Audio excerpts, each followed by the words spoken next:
What are some icks when it comes to guys? When like they're not the leader of their friend group almost. They're all talking and like when he tries to talk, like everyone keeps talking over him. When like starts laughing and stuff, like when he's like the butt of everybody's jokes. What happens if there is somebody who is that guy? Is there any hope? Well, yeah, there's hope, but I'm just not trying to like work on anyone. My sister in Christ, I forgive you. Actually, no, I do respect her. I mean, I respect her honesty at least, because none of the Christian girls that I know would ever say anything like that out loud. But I mean, if we're being honest, we know they're thinking it. I mean, hey, ask the guys. Like, how often do you talk to a girl and she treats you like, ugh? I mean, please stop talking to me now. Like, yeah, scrub. And I'm not trying to say that all women act this way, because not all of them do. I'm just saying I understand why guys are giving up on the dating scene right now, because this is awful. Like, this sucks. So the question is, what do we do about it? I don't think complaining about it's gonna do any good, because you can't force people to change what they find attractive or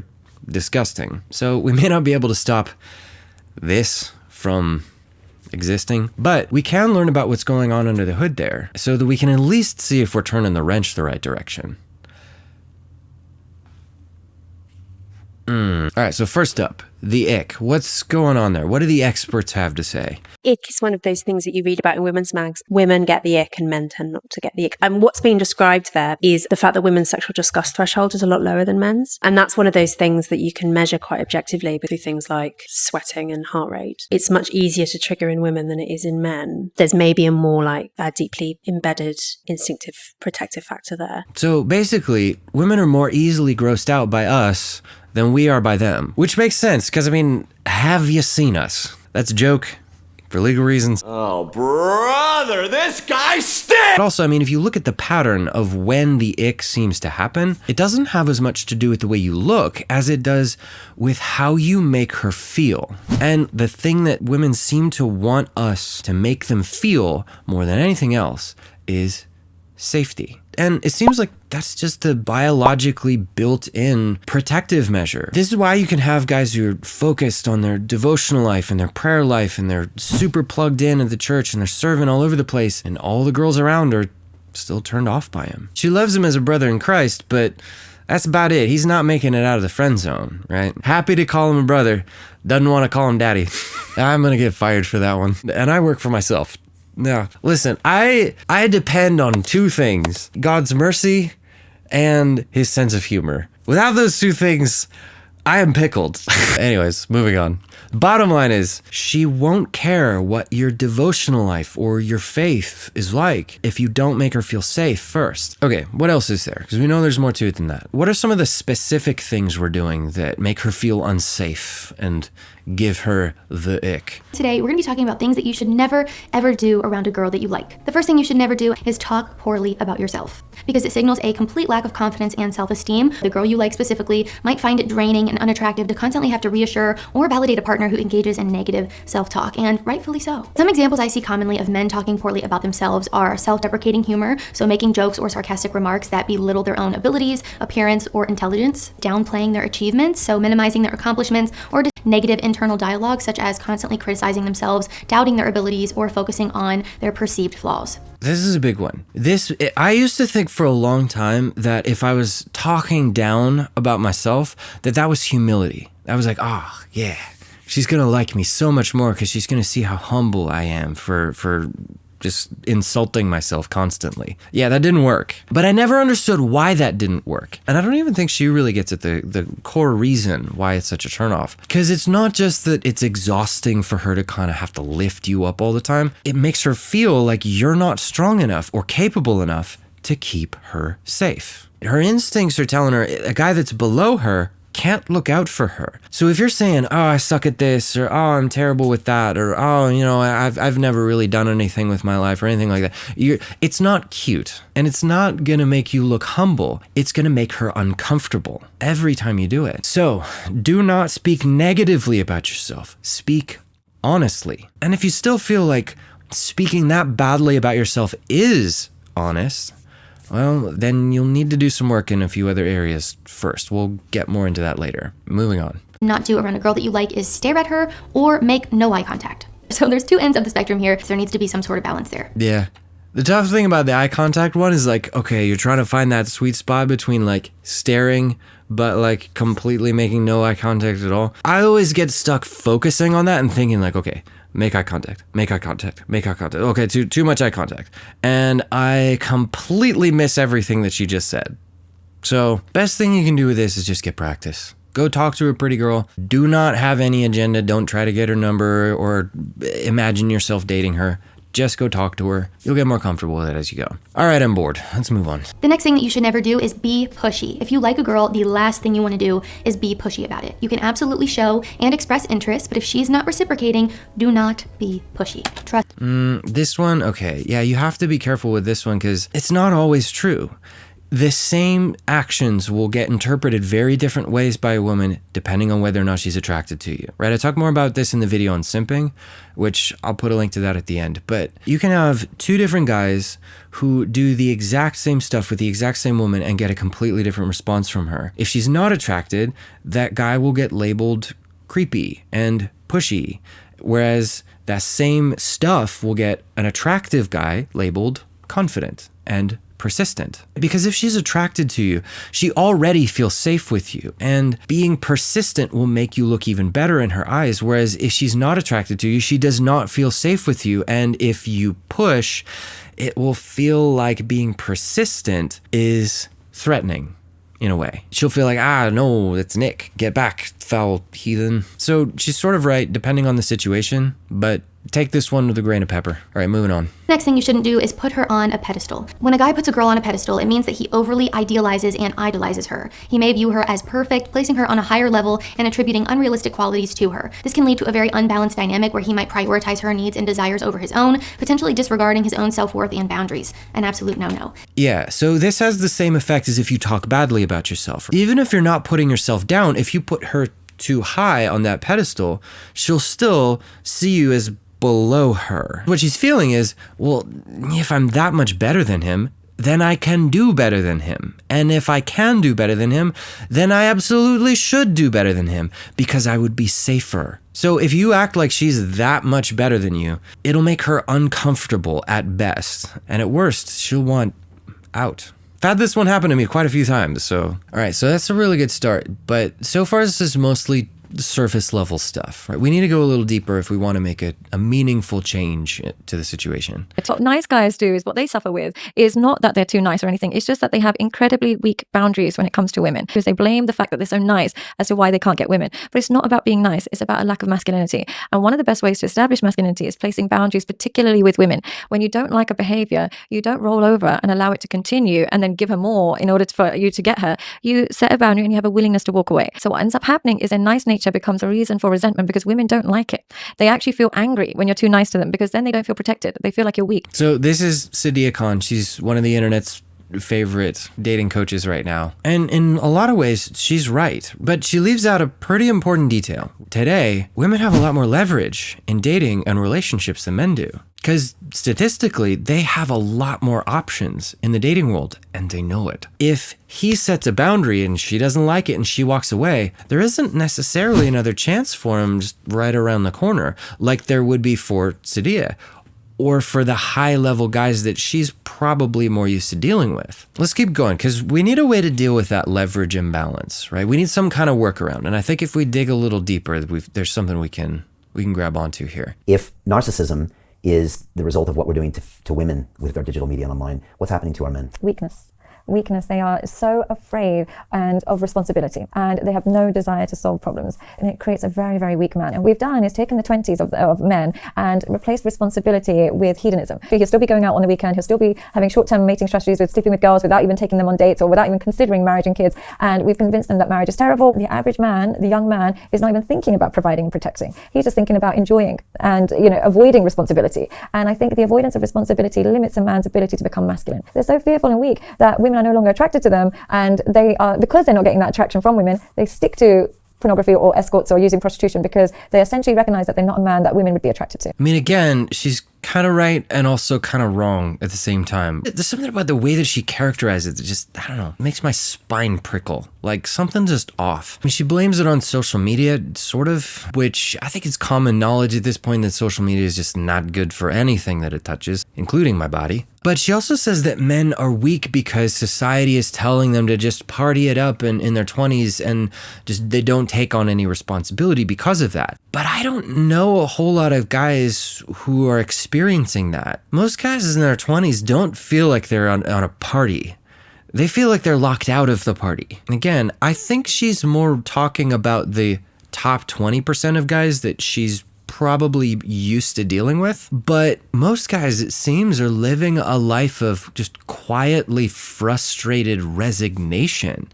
They're not partying. It's not that they don't want responsibility or a good woman in their life. It's that they can't find a good woman that wants them. And the comments seem to confirm this, right? The top comment here is, no doubt we're being pushed to be passive and weaker, but it's not from a place of avoiding responsibility. There's no incentive to provide and protect a generation of narcissistic women. I'd argue it's more self-preservation as opposed to avoiding responsibility. Another one. On the one hand, she's right. There are some men who willingly engage in such behavior. On the other hand, there are men who've just been maligned by modern day feminism. Worse, there are men who've taken up that responsibility but ended up with the wrong woman and being run over in the divorce court and their children taken away from them.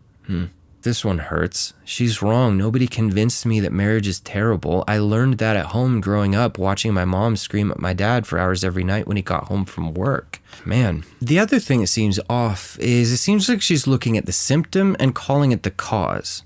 Right? Because this is not a problem that starts in your 20s just because society told you to live it up. And there's another comment I saw that points to what's really going on there. Manhood and masculinity have to be taught, and it's hard for boys to learn this when raised in a single mother environment. And I'd argue it's not even just the single mother environment, it's that men aren't around for their kids in general. I think what we're finding is that boys need men to become men, but that's just not happening right now. And that's created all sorts of problems. The real reason why men end up weaker and why women have so much more leverage over men than they used to starts when you're a kid. When you're a kid, you need someone to act like you're worth something. And if we don't get that when we're a kid, we run a higher risk of problems in adulthood, like unironically listening to Creed.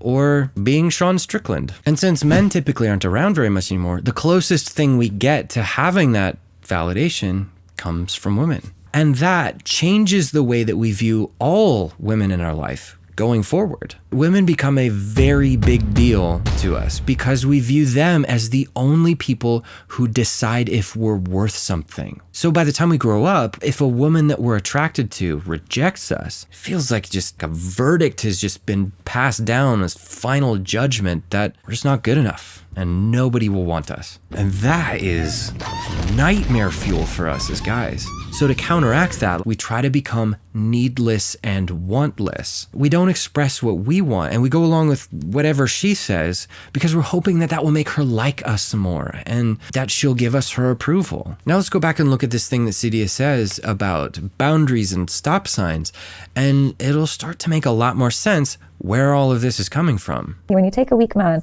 for the first moments you feel like you're on a power trip and you feel loved actually, that he caves into you, and you feel as a woman that he must really love me because he just listens to everything I say and he concedes to everything. So you start to have an inflated ego and you think, this is great, this feels like love, he really loves me because he gives into everything. Over time you'll push him more and more, so she ends up pushing him more and more to the point where she starts to hate him because she doesn't feel safe around him and she can't see the stop sign, and we need stop signs. So what happens is that kind of ego boost turns into contempt. She starts to have resentment and contempt towards this man for being unable to make her feel safe and protected. So unfortunately that weak man is later going to be the bone of contention, and you're actually going to go out and seek a man who's more toxic and more difficult and actually more who's punishing you because you've been craving boundaries. Yeah, she's exactly right, but now we know where that comes from. We'll let a woman blow past all of our stop signs and disrespect our boundaries because she doesn't just have options that we don't have.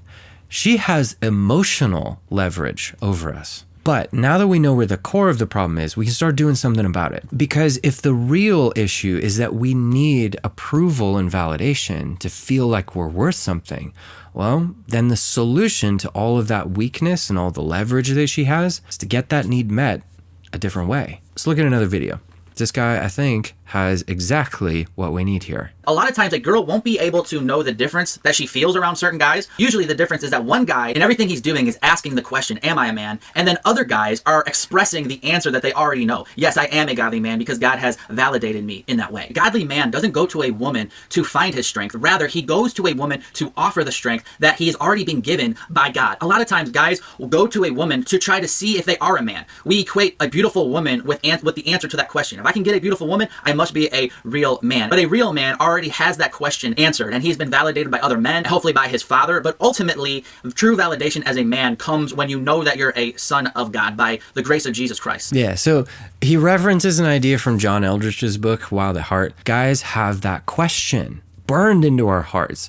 Am I a real man? And if you haven't had it answered, you're going to look to everything, especially to women, as a way to answer it. And unlike what a lot of the world will say, you can't answer that question from inside yourself. It has to be spoken to us from outside of ourselves, because we'll never trust any answer that we tell ourselves. And the answer can't come from a woman either. If you give her the power to answer that question, she will always hold that leverage over your head. And you will always be afraid of her. Our approval as a man can only come from the one who made us as a man. It has to come from our Creator first, and from those he also created as men, right? We need that connection to other guys too. We need that brotherhood. Once you can say that you're totally at peace by yourself, and that you don't need any approval or validation from her, that leverage imbalance that she has over you evaporates. It's gone. You have nothing to fear from her anymore. And that on its own can be really powerful and even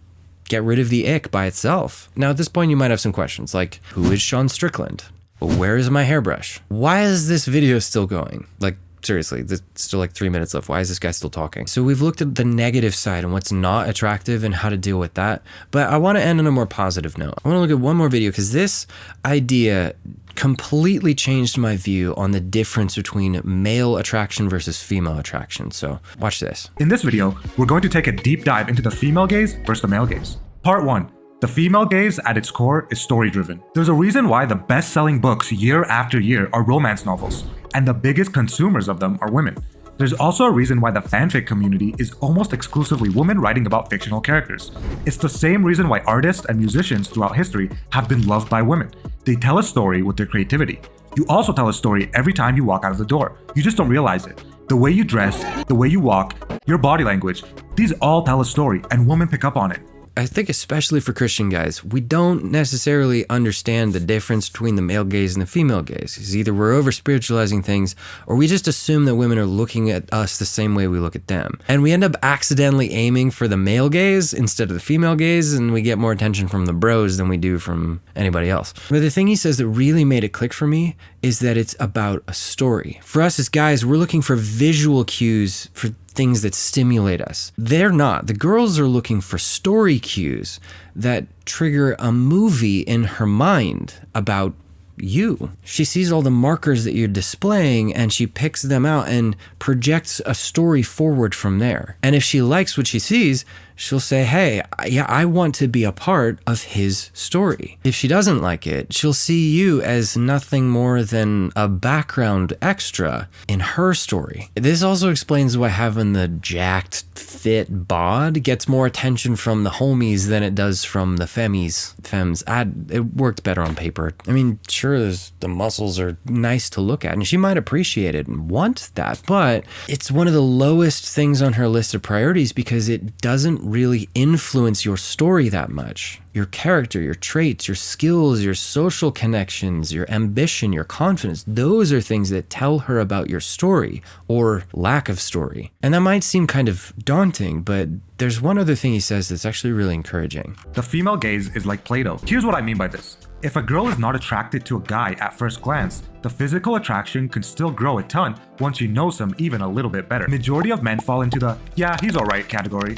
As they get to know him, he can either plummet into I would never or elevate into he's really hot. Basically what he's saying is if she doesn't think you're attractive right now, her judgment is not final. She can change it at any time. And if you change, if you grow and you become the thing that she's looking for, you can go from a 0 to a hero like that. Now, it's not quite a snap of the finger. It takes some work and that takes some time. But the point is, that's the good news for us as guys. It doesn't matter where you start from. If you have the grit and the faith to be able to take what you've been given and make the most out of it, you can change and grow and become more attractive by building up your character and building up a life that tells a compelling story that she wants to be a part of. If you want some tools to work on that and become somebody who displays that kind of story and has that kind of effect on people, check the link below. Send me a message. We'll set up a time to work on it one-on-one. If any of this was helpful and you want to support the ministry, hit the like button and the subscribe button so you can see more of this. It helps out the channel a ton. And if you want to see the truth about simping and why you can get away with it if you know what you're doing, check out this video right here. That's all I got this time. Stay weird. Peace.